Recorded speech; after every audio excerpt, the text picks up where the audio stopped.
This video is for anybody who is low energy, who is struggling to have the energy to do the things that they want in their lives. Maybe they want to come home after work and meditate and exercise and journal. Maybe they have a side project like a book or a business they want to create or some software. Maybe, you just haven't found the energy to get your life in order, take care of things in your life. Maybe your bills are piling up because not because you don't have the money, that might be a part of it, but also because you don't have the energy. Maybe your health is getting worse because you don't have the energy to take care of yourself and to become active like you'd like to be. So, how do you deal with low energy? My name is Leo Babauta. I'm the creator of Zen Habits. I've been doing this work for 20 plus years. And I was in a place, I would go back to 2005, so more than 20 years ago, when I definitely didn't feel like I had the energy to exercise, to declutter my life, to face all of my problems, to wake up early. I want to do all these things. I had the aspiration to, but I couldn't.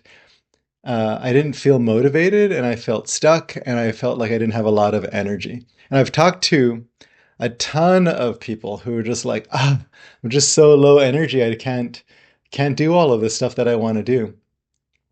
And so I found some things that have helped me.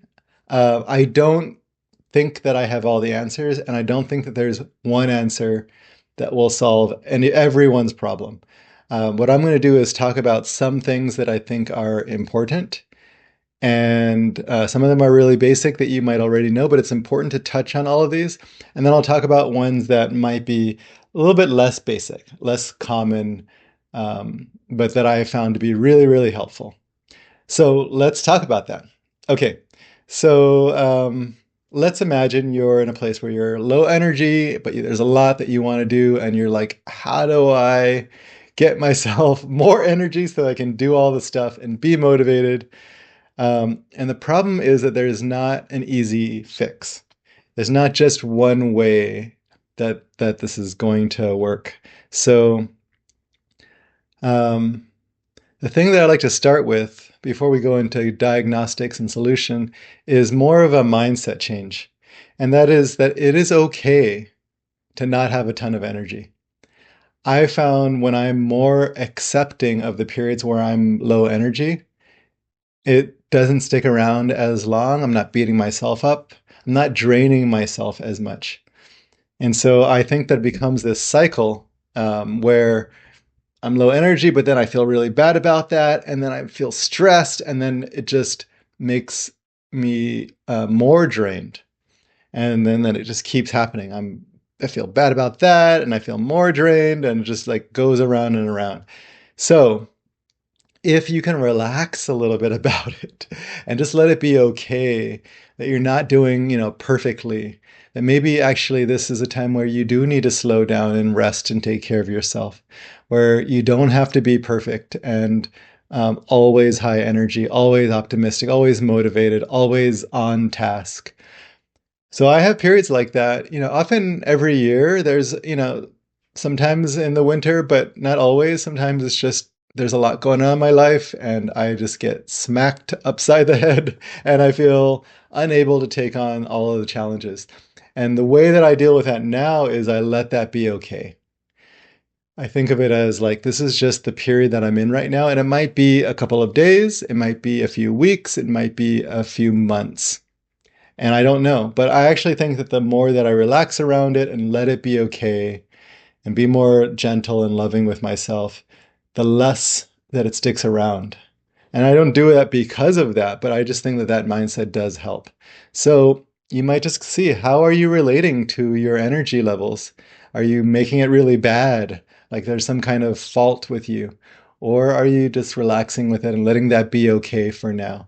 Now, letting it be okay doesn't mean we don't do some of the things that I'm going to talk about next, but it's just a starting place where we're just relating to it differently.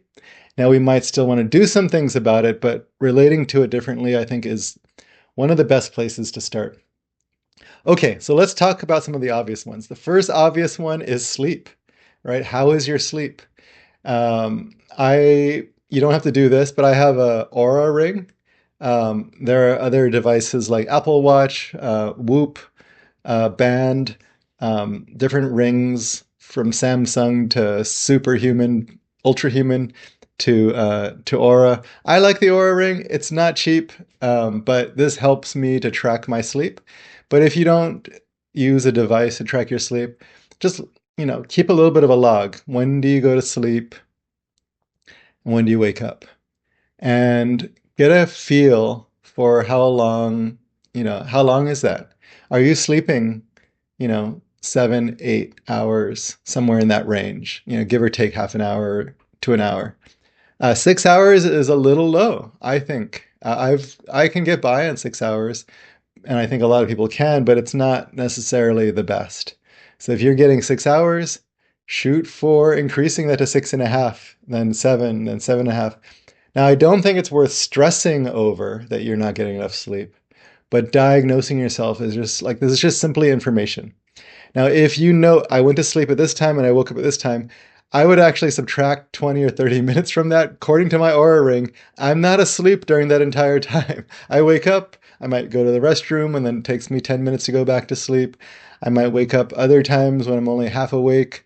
It might take me 10 to 30 minutes to go to sleep.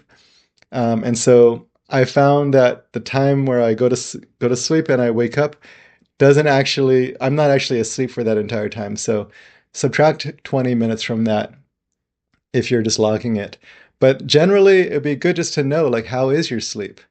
Is the quality good? Do you feel rested when you wake up? Do you feel like that was way too short? And if that's the case, then it's worth doing a little bit of work to improve that, right? So are you on your devices? Are you watching TV? Are you looking at your phone all the way late into the night? And if so, maybe have a shut off point. Um, have a little wind down routine where you relax yourself, take a shower, or, brush your teeth and get ready for bed. Let it be relaxing and nice, but device free. Um, I like to read to bed, but I do it with a e-reader that doesn't have bright screen. Um, you can do it with a book and a book light. You can listen to audiobooks. There's meditations that work, yoga nidra recordings, things like that. Um, have a nice unwinding thing that's relaxing. And then when you go to sleep, do a progressive scan where you relax every muscle in your body. Breathe slowly, close your eyes, and visualize a very still, peaceful scene. And if you can do that and practice that, you'll help yourself go to sleep a lot sooner.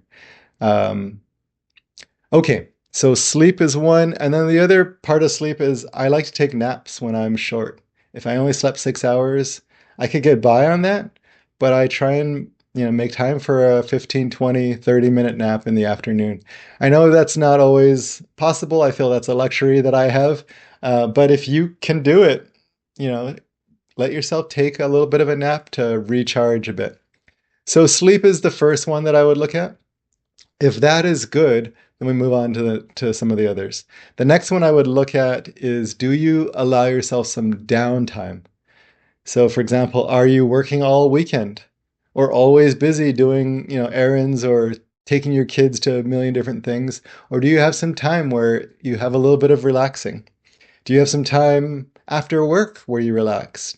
Maybe on lunch, or are you working hard through lunch, working hard until, 11 p.m., 12, 1 o'clock in the morning? Plenty of people are like that, where they're just working, working, working until they can't anymore. They go to sleep, they wake up, they start working again, and there's no downtime. So if you have no downtime, that would be one where I would start to schedule a little bit. Do you take some time off of work each year to go on a little bit of a holiday? Even if you don't go anywhere, staycation is fine, but just relaxing. And then do you actually let yourself relax? I actually have downtime throughout the day. I have little times where I just rest. I don't have to take a nap, but I might just take a break from work. I might go outside and relax a little bit. I might lay down a little bit, chill with my wife or kids.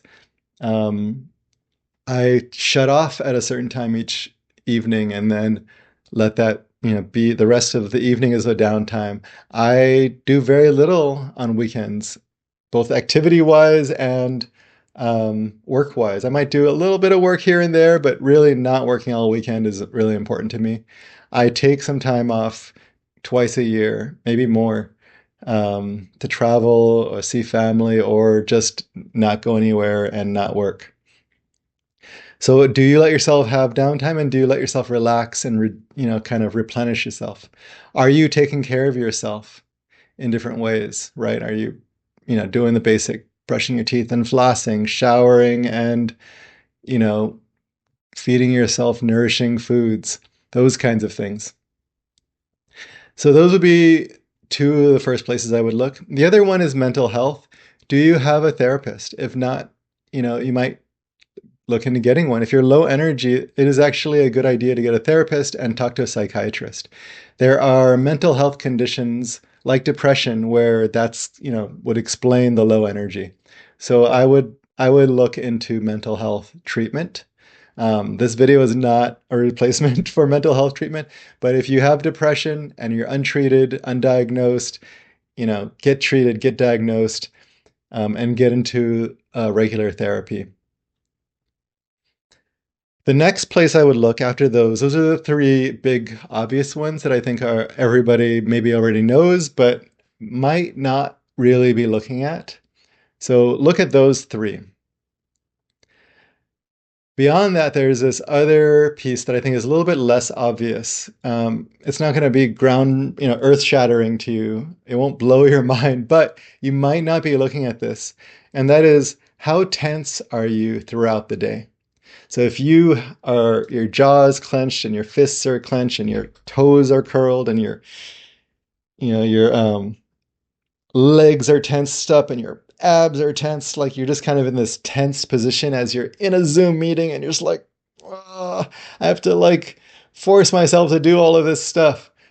If you're working hard and you're just like tense the whole time, like grinding your teeth as you do your emails, you're going to be more drained. And so what I would encourage you to do is to just notice at different points during the day, how tense am I? And if you can start to breathe a little bit slower, relax all of the tense muscles, relax your temples,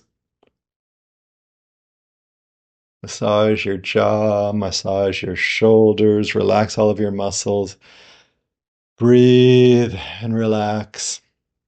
If you can do that more and more throughout the day and just be more relaxed as you show up for things, you will have more energy. Especially if that's the draining thing in your life, is just I'm tense all day long. So if you can do that, and it's a little bit of a practice, right? You can't just flip a switch and you're like relaxed all day, right? You have to be willing to be relaxed. Even in a meeting, in a presentation, can you be more relaxed during that? Just notice every time you're tense and then just start to relax. This is one thing that meditation can do, is it's a practice and just sitting and relaxing. It's not obviously the main thing you get out of meditation, but it is one benefit, is you learn to practice relaxing a little bit. Just kind of notice all of the tense places and just relax it, even as you're watching this video. So you might be holding a lot of tension. Another one is just small amounts of movement throughout the day. If you are sitting or laying all day long, let's just say it's 99% of the time you're sitting and laying, you are going to be lower energy. And that is just because your body is just not circulating, really. You're not like getting that blood flowing. And so this is one that I think is not going to blow your mind, but I think maybe most people are not really looking at it. So are you moving a little bit throughout the day? So have little reminders on your phone. There's apps that can do reminders. Get up and move a little bit. The Apple Watch does it. The Oura Ring does it. These devices will remind you if you've been sitting too long. as I record this video, I'm probably getting a notification. So after this video, I'm going to get up and stretch. You don't have to do a lot of exercise. I know if you're low energy, you're not going to be able to do an hour-long workout, but maybe you can stretch a little bit. Maybe you can, just do this within your chair. Maybe you can get down on the floor and squat. Maybe you can go for just a little bit of a walk around the office or the house, around the block, just some kind of movement. And eventually what you want to do is to slowly ramp that movement up, at different times. So maybe after work, the movement becomes, I'm going to go for a longer walk where it's 20 minutes or 30 minutes. Just do a little bit that will have you moving somewhat and a little bit out of your comfort zone. I know you're low energy, but if you move a little bit, it'll help to give you more energy later. It's like an investment in longer term energy. First of all, if you move more during the day, you'll have that circulation, you'll feel a little bit more energy. But if you're doing a little bit of pushing yourself to, 20-minute walk or doing a few push-ups or squatting during the day, what happens is you'll be able to sleep better. So your sleep will be faster, longer, higher quality.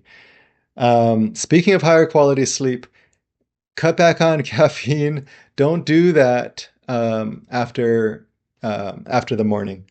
If for example, if you sleep at 10 p.m., don't be drinking coffee or Red Bull or whatever kind of caffeinated drinks you might drink at 3 in the afternoon. There's a half-life of caffeine that will have about half of that in your system when you're going to bed. And so you still have that. You might be able to fall asleep because you're exhausted, but the quality of sleep will be lower. I actually have done some experiments where I quit caffeine completely. I weaned myself off of it for a week, so cutting the dosage by about half every day for a week until I was down to 0, so I didn't have strong withdrawal. But my sleep quality went up, and Aura told me that as well. The quality of sleep and the length of sleep did go up a little bit, but the quality of the sleep was the part that I was most impressed by. So look at your caffeine as well. Might help you to sleep better as well as movement. Those are some of the main ones. The other one that I was going to say is substances. So substances includes alcohol, weed, other kinds of drugs, whether prescribed or illegal, and then food. So these are we're not saying they're bad, but overuse of these substances can sometimes lead to lower energy. So, if you're drinking too much, you're going to have less energy. I have actually cut out alcohol for the last couple of months, and I feel better than ever. Now that, there's a number of other things. I'm exercising more as well. I'm really trying to work on my sleep, and stress and eating really well, but alcohol is one of the things. I'm basically substance free other than a morning cup of coffee. I went back to coffee because I enjoy it, but I don't drink too much of it. And I definitely don't drink it in the afternoon. So I'm alcohol free and it feels really great. I feel better energetically than I usually do. So you might look at what are are you smoking weed a lot? Are you smoking cigarettes? That's another one. Are you drinking alcohol? Are you taking other drugs? Now, some prescribed drugs, of course, if they're prescribed, take them, right? But you might just look at the other substances that you're taking. Food is a tricky one because we do need to eat. So, but there are certain foods that I think it stresses our system out, and it makes us, longer term, it makes us have less energy. And these are what we might think of as junk food or ultra processed foods. So, these are your cookies and your chips. These are your ice creams and sweets, your fried foods, your kind of restaurant. If you're eating out at restaurants a lot, if you're getting prepared foods from the supermarket, those kinds of things, they're not necessarily like you should avoid them and they're evil. But if you eat a majority of that, then it stresses your whole system out, and you will have less energy over time. So that would be another non-obvious one that I think if you just cut out a little bit of that, and started replacing it with whole foods. So, for example, eating fewer sweets and more fruits, eating fewer fried foods and more vegetables, fresh vegetables, eating more homemade things where you cook it with beans and those kinds of things where you're cooking for yourself. Now I know you might not have a lot of energy, so start small. Just a fruit, an apple is, you don't need to do any preparation. Just bite into it. And it takes some time to get used to this and to let go of, wean yourself of some of the foods, processed kind of junky foods. If you're drinking a lot of sugar, cut back on that. I drink water, I drink tea, and I drink a little bit of coffee, and that's all I consume. I don't drink fruit juices, energy drinks, alcohol, sodas, any of those kinds of things. Just plain water, um, some tea. Not even every day. I'll drink herbal tea most of the time. I don't drink too much caffeinated tea, and then I drink, a cup of coffee in the morning, and that's about it. So just cut back on those things that are really like draining your energy. Um, there's one other category of things that I think most people don't really look at, and this is similar to the like, are you tense all day long? And that is, are you forcing yourself to do a bunch of things that just feels like drudgery all day long, every day? Now, sometimes you can't help that. You have to, make a paycheck and you have to do your job. But if you're just like forcing all day long, then it doesn't feel so good. And so I really encourage you to look at like, can you do things where, you know, it feels more fun? Can you bring more play? Can you let yourself do things that you want to do as opposed to forced to do? At least some of the time, start to shift a little bit of that. And as you do, it's going to be less drudgery, which is draining, and more play or light work or purposeful work or meaningful things that make you feel a little bit more, like a slightly more lit up. The last thing I'm going to say is your outlook on life. People who have a complaining outlook, like a negative outlook on life, pessimistic, judgmental, complaining. And we all do these things, by the way. I don't care how optimistic you are. If you're optimistic and you're like, I'm never pessimistic, it's probably because you can't see it. If you're like, I never complain, you just don't see it. It's in your blind spot. But we all complain, we all judge, we all are pessimistic sometimes. We all have a negative outlook sometimes. But I mean, a majority of the time, can you have a positive outlook? And I think this is a hidden thing. If you're constantly negative about life, it actually affects all of the other things that I said. You might be more tense and stressed during the day. You might not let yourself do things that are fun. You might be avoiding like movement because it's like, oh, it's so hard and I don't like it and it makes me sweaty, right?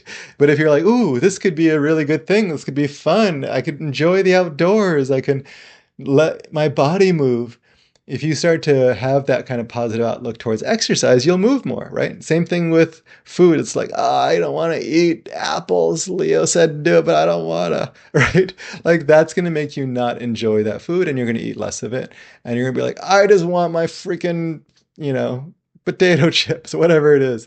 You're going to, negative outlook in life is going to affect all of the other things that I said here. Okay.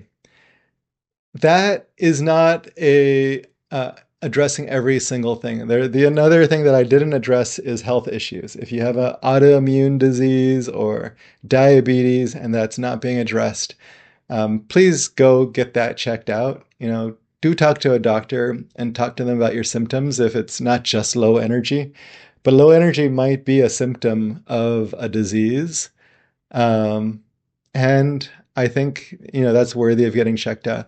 Another thing low energy might be is grief. You might be grieving what's going on in the world. You might be grieving the loss of somebody or something. And so that can really drain you as well. Again, mental health therapist or psychiatrist, those kinds of things, I would definitely get those checked out if you're facing a lot of grief, overwhelm, all of these kinds of things are totally normal these days. And we can get stressed out by the news, all of that stuff, and learning to be less stressed, which I think I have some videos on that. Less stressed by the world is an important part as well. So again, there are a number of other things that we could look at. I don't claim to have given you the cure to every possible reason for low energy, but hopefully I've given you some things to look at that are helpful. Take a look at each one of these in turn and see if there's something that you can take on. You don't have to do all of this at once. Try little bits of it, and eventually, slowly over time, you might be freeing up a little bit more energy. And that'll give you more energy to take on the next thing. Okay, that's what I've got for you today. I'm Leo Babauta of Zen Habits. Please give this a thumbs up. Let others, find this video by that thumbs up. Subscribe if you'd like more Zen habits in your life. And leave a comment. Let me know, maybe I missed something. Maybe something I said doesn't work, or maybe you found something that works that I haven't shared in this video. And then share this video with others who you think could use this in their lives. Thanks, my friends. I'll talk to you later. Bye-bye.